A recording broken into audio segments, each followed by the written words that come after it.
Baiklah, Assalamualaikum warahmatullahi wabarakatuh. Perkenalkan, nama saya Rahmat Fauzi dari kelas PTK B.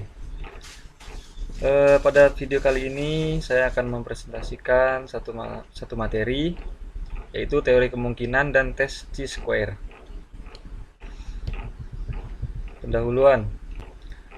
Latar belakang, individu yang terbentuknya dari hasil perkawinan yang tampak dalam wujud fenotip terbentuk dari kemungkinan-kemungkinan yang ditimbulkan dari pertemuan antara kedua gamet yang dimiliki oleh induknya.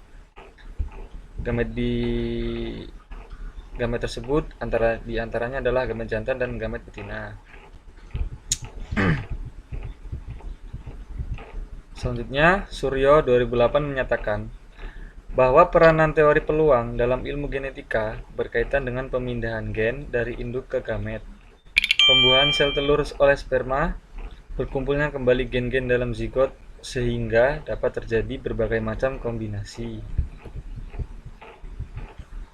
Dalam teori peluang atau kemungkinan yang digunakan untuk mengetahui atau memprediksi hasil yang ditimbulkan akibat dari kegiatan genetik disebut metode chi-square.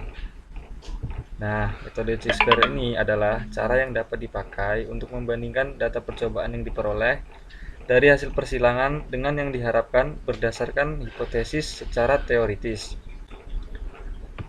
Metode chi-square ini dapat diterapkan dalam suatu tes, yaitu tes chi-square. Pemanfaatannya dilakukan untuk menghilangkan keraguan terhadap hasil percobaan persilangan yang dilakukan apakah merupakan kebetulan ataupun dipengaruhi oleh faktor-faktor lain.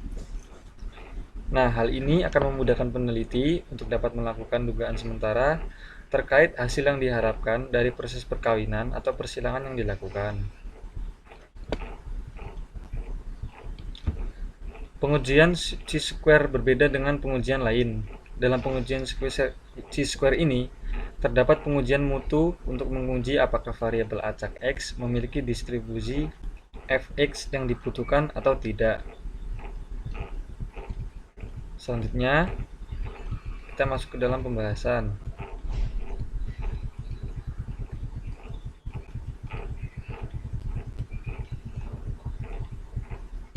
Teori kemungkinan. Teori kemungkinan memiliki pengertian. Istilah peristiwa yang kita kenal sehari-hari seringkali agak berbeda makna jika kita berbicara tentang teori peluang. Biasanya, orang berpikir bahwa peristiwa adalah suatu kejadian, layaknya peristiwa sejarah, gejala-gejala fisik, pesta, dan lain sebagainya. Dalam statistika, pengertian ini diperluas dengan memasukkan unsur-unsur kesempatan atau peluang atas terjadinya suatu peristiwa yang didasarkan pada hasil sebuah percobaan atau eksperimen yang dilakukan secara berulang-ulang.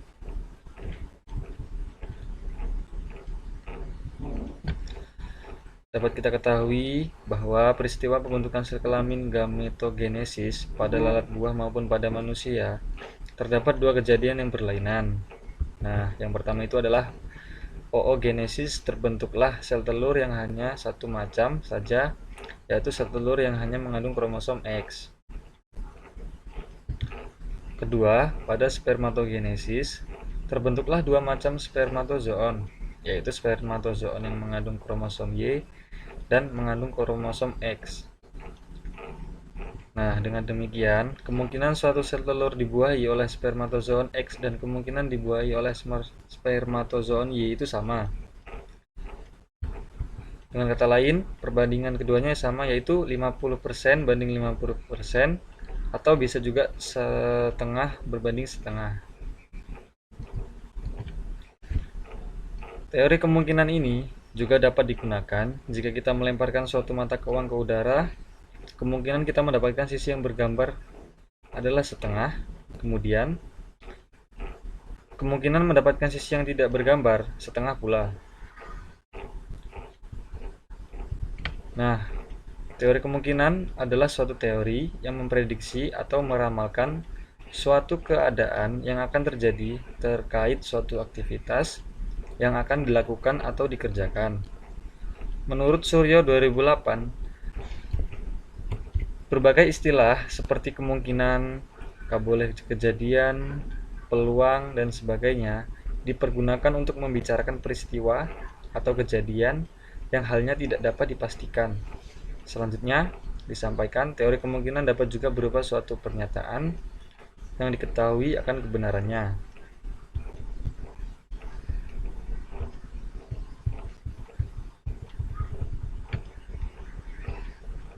Selanjutnya, yaitu probabilitas. Probabilitas adalah perubahan yang terjadi sebagai akibat dari kegiatan atau perlakuan yang diberikan. Selanjutnya disampaikan bahwa probabilitas dapat dihitung berdasarkan satu, perbedaan jumlah yang diakibatkan kegiatan yang dilakukan. Yang kedua, jumlah total kemungkinan yang dapat terjadi akibat dari perlakuan yang diberikan.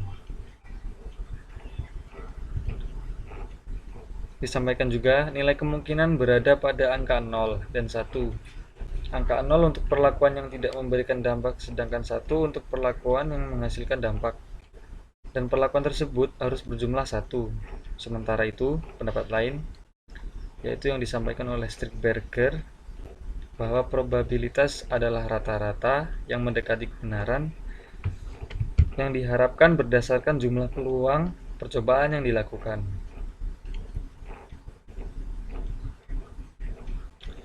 Berdasarkan beberapa pernyataan berkaitan dengan pengertian probabilitas, dapat disimpulkan bahwa probabilitas merupakan teori yang digunakan untuk membuktikan kemungkinan yang akan terlihat sebagai akibat dari perlakuan yang diberikan terhadap subjek penelitian. Nilai probabilitas berkisar antara angka 0 sampai 1. Peristiwa yang pasti terjadi memiliki probabilitas 1, sedangkan peristiwa yang tidak terjadi memiliki probabilitas 0 atau kosong. Selanjutnya adalah tujuan teori kemungkinan.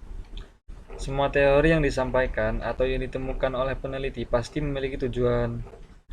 Dengan demikian, halnya dengan teori kemungkinan. Menurut pendapat Andrian, tujuan mengetahui teori kemungkinan adalah untuk meningkatkan pemahaman mengenai kualitas penyebaran pewarisan sifat yang terjadi dalam perkawinan atau persilangan.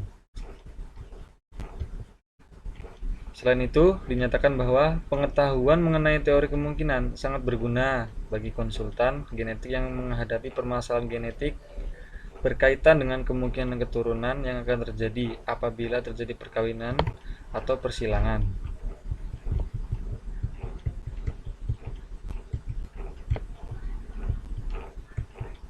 Selanjutnya,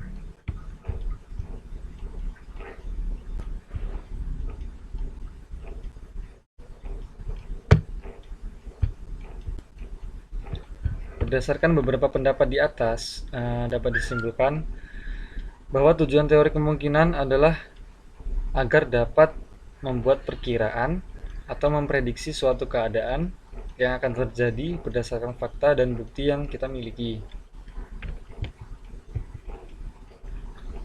Selanjutnya adalah dasar dan aplikasi teori kemungkinan. Penentuan perolehan rasio genetik menurut Strindberger tergantung dari hukum atau ketentuan mengenai teori kemungkinan yang ada. Selanjutnya, dikatakan bahwa hukum atau ketentuan teori kemungkinan terdiri atas dua ketentuan. Ketentuan yang pertama, ketentuan atau hukum yang berkaitan dengan pengukuran kemungkinan yang akan terjadi dari proses penggabungan dua atau lebih perlakuan bebas yang dapat berkolaborasi atau dapat bergabung atau berinteraksi.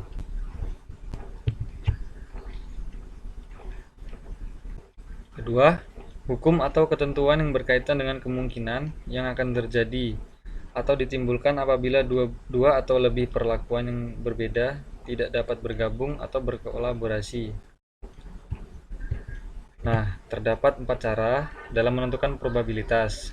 Cara yang pertama yaitu bujur sangkat Punnett, dan yang kedua teori kemungkinan. Cara yang ketiga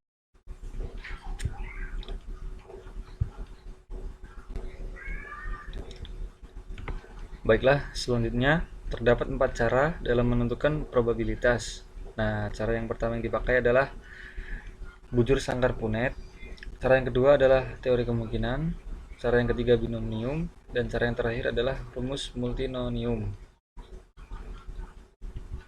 Nah, ini cara yang pertama, bujur sangkar Punnett.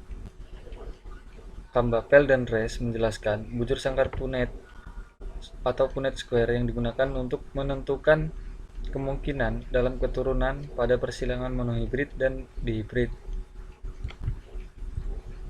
Nah, ini contohnya bunga mempunyai warna ungu dan bunga yang berwarna putih.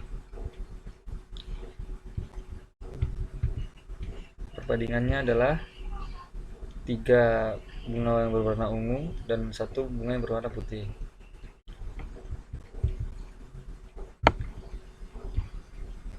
Dengan bujur sangkar Punnett dapat ditunjukkan kemungkinan kombinasi pada hasil persilangan. Nah, contohnya ini ya.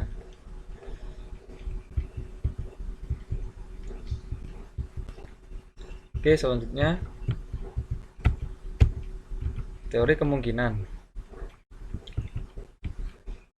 Menurut Suryo, teori kemungkinan dibagi menjadi 3 kondisi yang berbeda. Yang pertama, teori kemungkinan 1, conditional probability. Besarnya kemungkinan atas terjadinya suatu yang diinginkan ialah sama dengan perbandingan antara sesuatu yang diinginkan terhadap keseluruhan. Nah, ini teori kemungkinan 1 punya rumus Kx sama dengan X dibagi X plus Y. Keterangannya, Kx itu adalah besarnya kemungkinan dari peristiwa X. X adalah peristiwa yang diharapkan. X plus Y adalah jumlah seluruh peristiwa yang mungkin terjadi, peristiwa X dan peristiwa Y. Contoh dari teori kemungkinan 1 adalah peristiwa albino.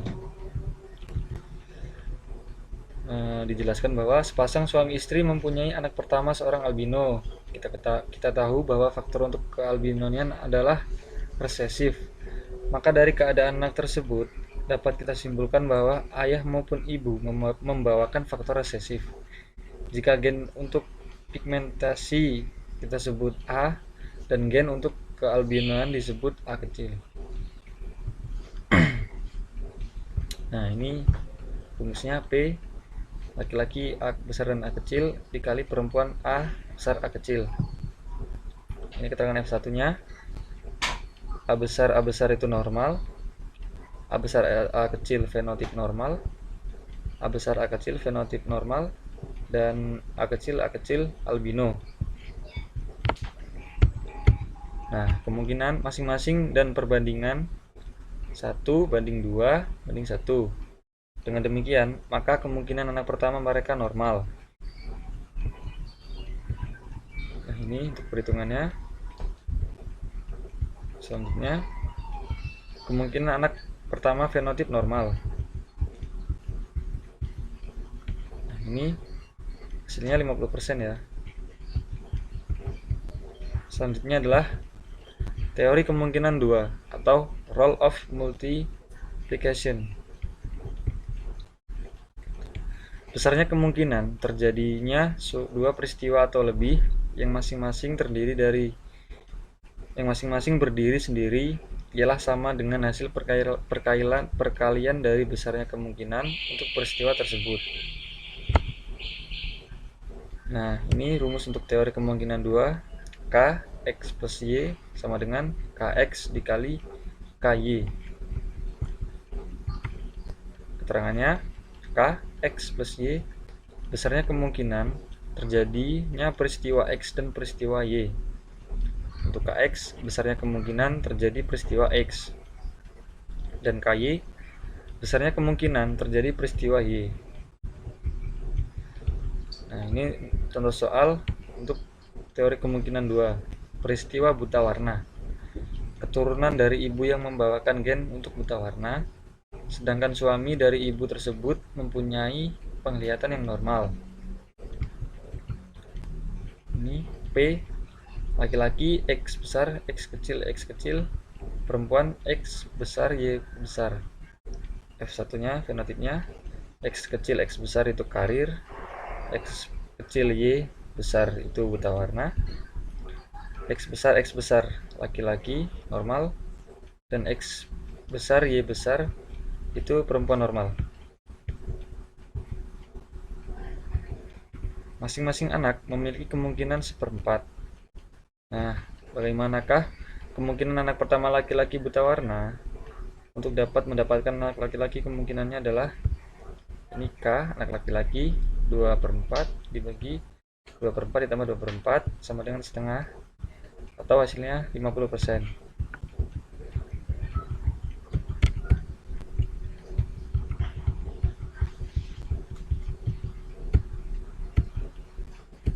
Nah, ini untuk kemungkinan anak yang mengalami kebutaan, hasilnya adalah 25%. Jadi kemungkinan memperoleh anak pertama laki-laki buta warna adalah ini 12,5%.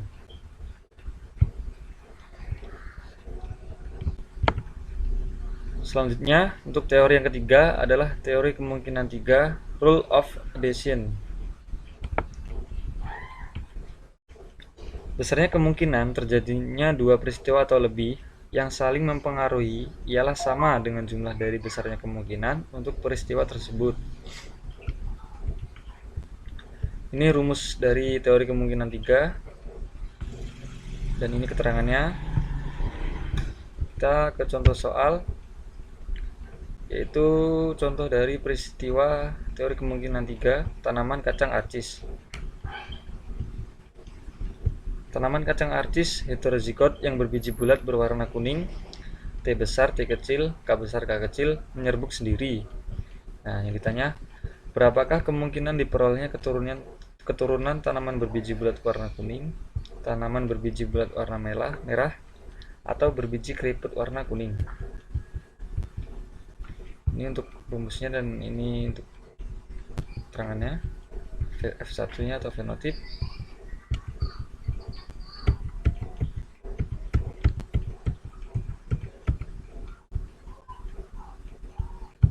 Nah, ini hasilnya. Maka kemungkinan diperoleh keturunan tanaman berbiji bulat kuning, tanaman berbiji bulat merah, atau tanaman berbiji keriput kuning adalah, dan ini setelah perhitungannya dapatkan hasil 0,94 atau sama dengan 94%. Selanjutnya adalah rumus binomium. Rumus ini digunakan untuk mencari kemungkinan dengan cara yang lebih mudah adalah dengan cara menggunakan rumus binomium. Rumusnya adalah A plus B pangkat N. Keterangannya, A dan B itu adalah kejadian yang terpisah. N itu banyaknya percobaan. Contohnya adalah pada KB pada pasangan baru. Ini. Oke, baiklah. Di sini contoh soal dari rumus binomium. Mempelai baru tidak setuju dengan ukuran KB keluarga berencana yang dirancangkan pemerintah karena mereka beranggapan bahwa anak adalah karunia Tuhan. Berhubungan dengan itu, mereka merencanakan memiliki 6 orang anak. Berapakah kemungkinan anak itu akan terdiri dari, yang pertama adalah 3 anak laki-laki dan 3 anak perempuan, 4 anak laki-laki dan 2 anak perempuan, 6 anak laki-laki, dan yang terakhir adalah urutan tertentu, yaitu laki-laki, perempuan, laki-laki, perempuan, laki-laki, perempuan.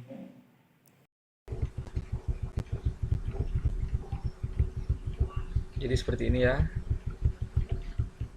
Nah, ini terdapat pada gambar ini.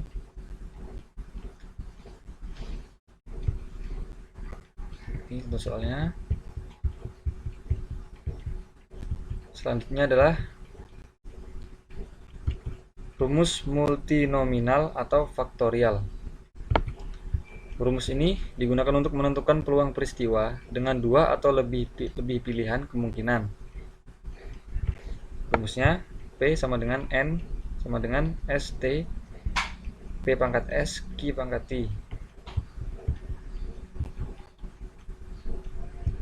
Ini untuk keterangannya.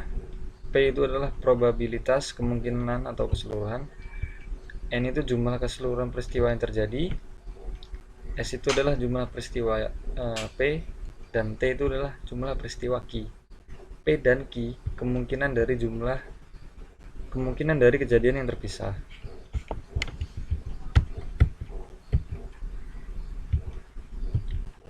Contohnya adalah peristiwa albino.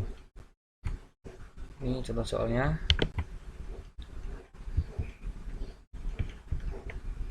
Ini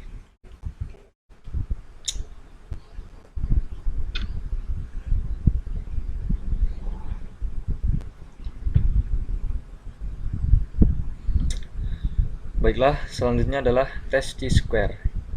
Tes chi-square ini memiliki pengertian menurut Suryo 2008 adalah suatu metode yang digunakan untuk melakukan proses evaluasi terhadap kebenaran atau tidaknya percobaan yang dilakukan dengan melakukan perbandingan dengan teori yang berlaku atau yang digunakan. Selanjutnya, dari beberapa pengertian berdasarkan para ahli, dapat disimpulkan bahwa tes chi-square adalah tes yang dilakukan untuk mengevaluasi antara hasil pengamatan yang dilakukan dengan perkiraan dari hasil percobaan yang diharapkan. Nah, kemudian tujuan tes chi-square ini adalah satu, untuk mengukur pengaruh ukuran sampel yang digunakan terhadap hasil percobaan.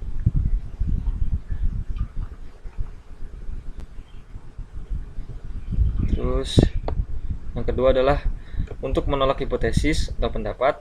Yang ketiga adalah untuk melakukan interpretasi hasil percobaan genetik.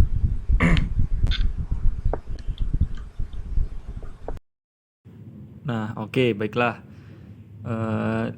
Di sini dari beberapa pendapat para ahli mengenai tujuan tes chi-square, maka dapat disimpulkan bahwa penggunaan tes chi-square dalam penelitian mempunyai tujuan untuk memberikan gambaran secara rasional dan empirikal hubungan antara hasil penelitian yang kita lakukan dengan hasil yang diharapkan secara teoritis atau secara teoritis ya, dan membantu peneliti dalam menjawab hipotesis yang ditentukan secara kuantitatif. Nah, begitu. Kemudian prinsip chi-square. Ada 3 prinsip yang harus dipahami dalam tes chi-square. Yang pertama adalah distribusi normal. Ini distribusi normal yang digambarkan dengan kurva distribusi normal memberikan gambaran mengenai posisi serta besarnya hubungan antara hasil percobaan yang dilakukan dengan hasil yang diharapkan dalam percobaan. Kemudian selanjutnya adalah prinsip statis. Prinsip statistik. Dalam prinsip statistik ada 2 hal yang harus diperhatikan. Yang pertama adalah nilai X pangkat 2 hitung, nilai X pangkat 2 tabel. Ini pengertiannya. Kemudian yang ketiga adalah derajat bebas.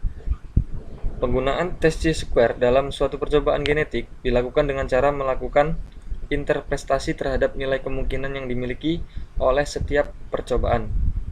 Nah, proses interpretasi nilai kemungkinan yang dimiliki oleh setiap percobaan sangat tergantung pada derajat bebas yang dimiliki. Derajat bebas merupakan jumlah dari fenotip yang dihasilkan dalam suatu percobaan dikurangi 1.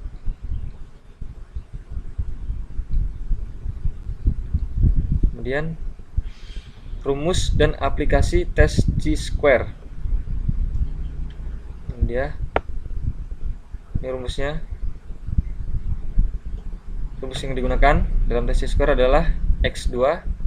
Ini terangannya adalah D, deviasi atau penyimpangan selisih antara nilai hasil pengamatan percobaan dengan nilai yang diharapkan. O itu observed nilai pengamatan atau hasil percobaan, yaitu adalah nilai hasil yang diharapkan. Sigma itu adalah jumlah. Nah, ini untuk mengetahui nilai probability, kita menggunakan tabel nilai krisis di atas di distribusi sebagai berikut. Ini tabelnya.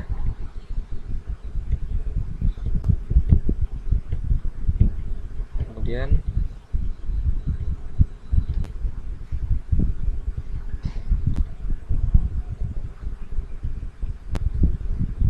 ini contoh tes X pangkat 2 pada 2 kelas fenotip. Tanaman berbatang tinggi heterozigot T besar T kecil menyerbukan sendiri dengan menghasilkan keturunan yang dimisalkan terdiri dari 40 tanaman batang tinggi dan 20 tanaman berbatang pendek. Apakah hasil tersebut dapat dipercaya akan kebenarannya? Artinya, apakah sesuai dengan hukum Mendel? Nah, ini jawabannya. Menurut hukum Mendel, suatu monohibrid T besar T kecil yang menyerbukan sendiri seharusnya menghasilkan keturunan dengan perbandingan fenotip 3 tinggi 1 pendek. Jadi secara teoritis seharusnya didapatkan 45 tanaman berbatang tinggi dan 15 tanaman berbatang pendek. Ini hasilnya diperoleh 40, tingginya, pendek 20, jumlahnya 60. Nah, ini diramalkan 45, pendeknya 15, jumlahnya 60. Ini setelah mendapatkan hasil,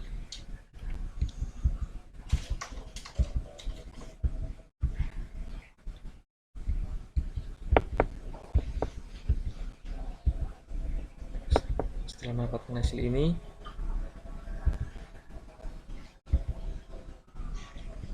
setelah mendapatkan hasil perhitungan, kita lihat pada tabel X2. Menurut para ahli statistika, apabila nilai X2 yang didapat di bawah kolom 0,05, itu berarti bahwa ya data yang diperoleh itu buruk. Nah, ini data hasilnya itu mendapatkan hasil 2,221. Apabila di bawah kolom 0,01, maka data yang diperoleh buruk sekali. Jadi dianggap baik apabila nilai X2 berada di kolom 0,05 atau di dalam kolom sebelah kirinya X2 sama dengan 2,221. Ini selanjutnya tabel hitung. Maka hasil percobaan bagus memenuhi perbandingan 3:1 menurut hukum Mendel. Adanya penyimpangan itu tidak disebabkan oleh faktor kemungkinan, melainkan hanya kebetulan saja. Baiklah, selanjutnya kita masuk ke bagian penutup atau kesimpulan.